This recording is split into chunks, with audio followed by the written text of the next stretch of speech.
सामने ये कहा कि वाजिब आपने तो बड़ी मेहनत की है और मैं 80% जो है वो आपके साथ मुतफिक हूँ। अगले दिन ये आए और वहाँ पे इन्होंने ऑफ द रिकॉर्ड हमें बताया कि जी हमने तो बड़ी कोशिश की है, लेकिन वजीर आजम साहब जो है वो नहीं माने। नून लीग के रहनुमा राना सनाउल्लाह कहते हैं हुकूमती अरकान से मुजवजा नैब तरामीम पर शिकवार बात हुई। वजीर कानून फरोग नसीम ने फारूक एचनाई की तारीफ भी की और कहा तजावीज से 80% मुत्तफिक हूँ। दूसरे दिन आए तो ऑफ द रिकॉर्ड बताया वजीर आजम नहीं मान रहे।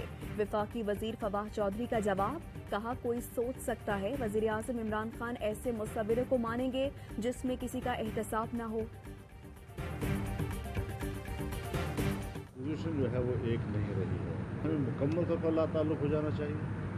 और अब जब हमने तो बड़ी पार्टियों ने राब्ता कर लिया है कि हमने ईद के बाद बाकायदा तहरीक की तरफ जाना है, तो फिर ये जो हुकूमत को कानून साजी में हम रिलीफ देने की बात करते हैं, इस पर हमें फ़ौरन जो है रुक जाना चाहिए।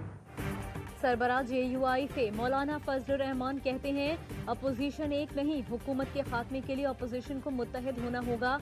ईद के बाद हुकूमत के खिलाफ बड़ी तहरीक चलाएंगे।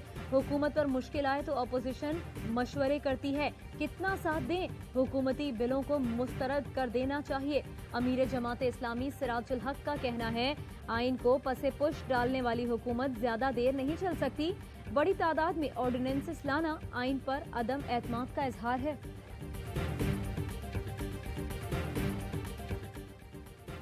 सईद गनी के भाई के खिलाफ मुनशियात फरोशी से मुताल्लिक रिपोर्ट आई थी। अगर SP रिजवान की रिपोर्ट गलत है तो हत्तके इज्जत का केस क्यों नहीं किया?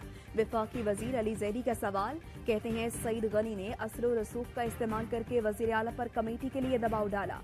सईद गनी का जवाबी ट्वीट, लिखा जब किसी चीज से मुताल्लिक पता ना हो तो खामोश रहना चाहिए। मुझे कब क्या करना है पता है, फिक्र मत करें, मैं आपकी और आपके चहीते की ठीक तसल्ली करवाऊंगा।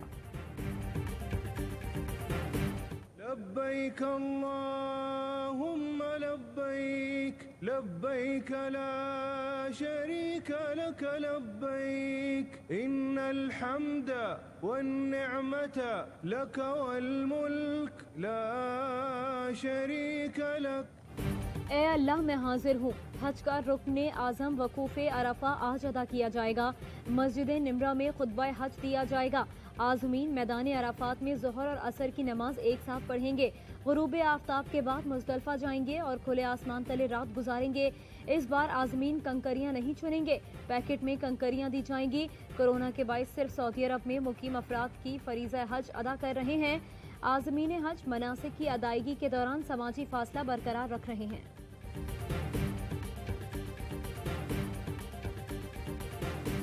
मक्का मुकरमा, मिना, अरफात में बारिश। गिलाफ काबा तब्दीली की रूह परवर तकरीबी बारिश के दौरान ही हुई। सऊदी महकमे मौसमियात ने हज के दौरान बारिश का सिलसिला जारी रहने की पेशगोई की है।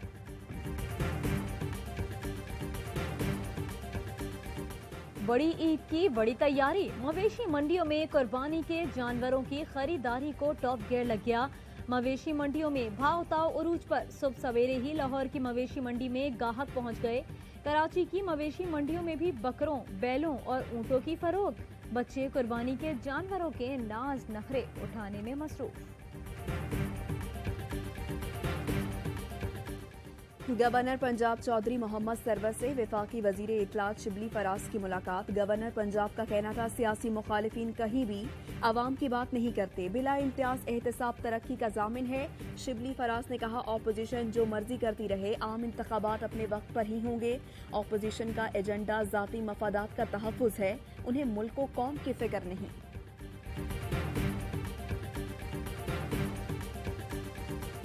वजीर आला पंजाब की जेर सदारत आला सतह का इजलास। बारिश के पानी का अंडरग्राउंड स्टोरेज प्रोजेक्ट का दायरा बढ़ाने का फैसला। उस्मान बुज़दार कहते हैं बड़े शहरों में अंडरग्राउंड टैंक बनाए जाएंगे। पानी हॉर्टिकल्चर के लिए इस्तेमाल किया जाएगा। लाहौर में सरफेस वाटर ट्रीटमेंट प्लांट के लिए काम कर रहे हैं। दरगाह आलिया गोलड़ा शरीफ के सज्जादा नशीन पीर सैयदना शाह अब्दुल हक गिलानी 94 बरस की उम्र में दुनिया से पर्दा फरमा गए। नमाज जनाजा आज बाद नमाज असर दरगाह गोलड़ा शरीफ में अदा की जाएगी। आप पीर मेहर अली शाह गिलानी के पोते और पीर सैयद गुलाम मोहिउद्दीन गिलानी अलमारूफ बाबा जी के साहबजादे थे। एआवाई फैमिली की जानिब से पीर सैयदना शाह अब्दुल हक गिलानी के इंतकाल पर गहरे रंज और गम का इजहार। टोटल नंबर पंजाब के अंदर जो हैं वो 92,600 मरीज हैं। 24 घंटे के अंदर हमारा कोई कम से 235 मरीज सामने आए हैं। 19 इजला पंजाब के जो हैं वो कोरोना फ्री हो गए।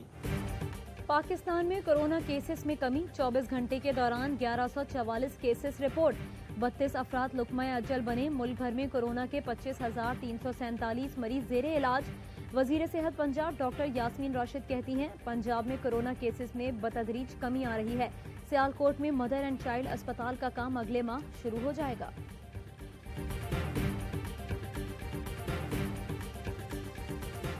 यूएसएड की जानिब से एनडीएमए को वेंटिलेटर्स देने की तकरीब। चेयरमैन एनडीएमए ने कोरोना से निपटने के लिए ताउन पर यूएसएड का शुक्रिया अदा किया। कहते हैं मुल्क में कोरोना के केसेस में नुमायां कमी हुई है। वबा से निपटने में एनसीओसी और एनडीएमए का किरदार अहम रहा है। सुप्रीम कोर्ट ने सानेह एपीएस केस समाप्त के लिए मुकर्रर कर दिया। चीफ जस्टिस गुलजार अहमद और जस्टिस एजाजुल एहसन 4 अगस्त को समाप्त करेंगे। अटॉर्नी जनरल को नोटिस। इंक्वायरी कमीशन अपनी रिपोर्ट सुप्रीम कोर्ट में जमा करा चुका है।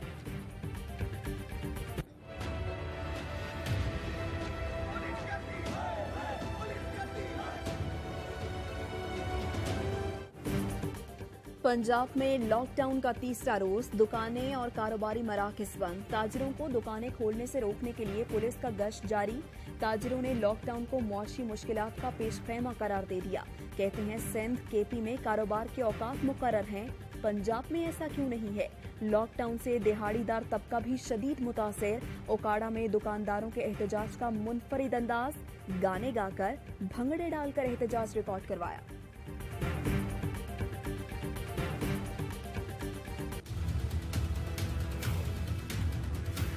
आज जो है ना वो कल डबल दाम हो जाएगा। ये तो हर ईद पे होता है। ना कोई कमिश्नर सुनता है, कुछ भी नहीं सुनता, कोई सुनने वाले ही नहीं है।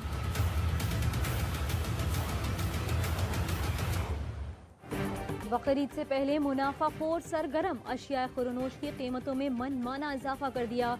टमाटर, लहसुन, अदरक सब महंगा। मसाला जात की कीमतें भी आसमान पर। आटे और चीनी की कीमतें पहले ही गरीब की पहुंच से दूर जा चुकी हैं।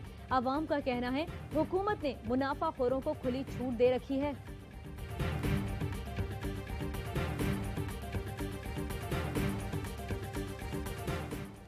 सुप्रीम कोर्ट का रुकने Punjab service tribunal service Shahid Abdullah के खिलाफ कार्रवाई की हिदायत। रिश्वत के जुर्म में बरतरफ पुलिस क्लर्क मोहम्मद हनीफ को बहाल करने पर बरहमी। शाहिद अब्दुल्ला ने मोहम्मद हनीफ के जुर्म को संजीदा करार नहीं दिया था। चीफ जस्टिस ने कहा, लगता है रुकन पंजाब सर्विस ट्राइब्यूनल इस काम के लिए मौसू नहीं। इस किस्म के फैसलों से लोगों को करप्शन पर गलत पैगाम जाता है। सुप्रीम कोर्ट ने पुलिस क्लर्क मोहम्मद हनीफ की बरतरफी का फैसला बहाल कर दिया।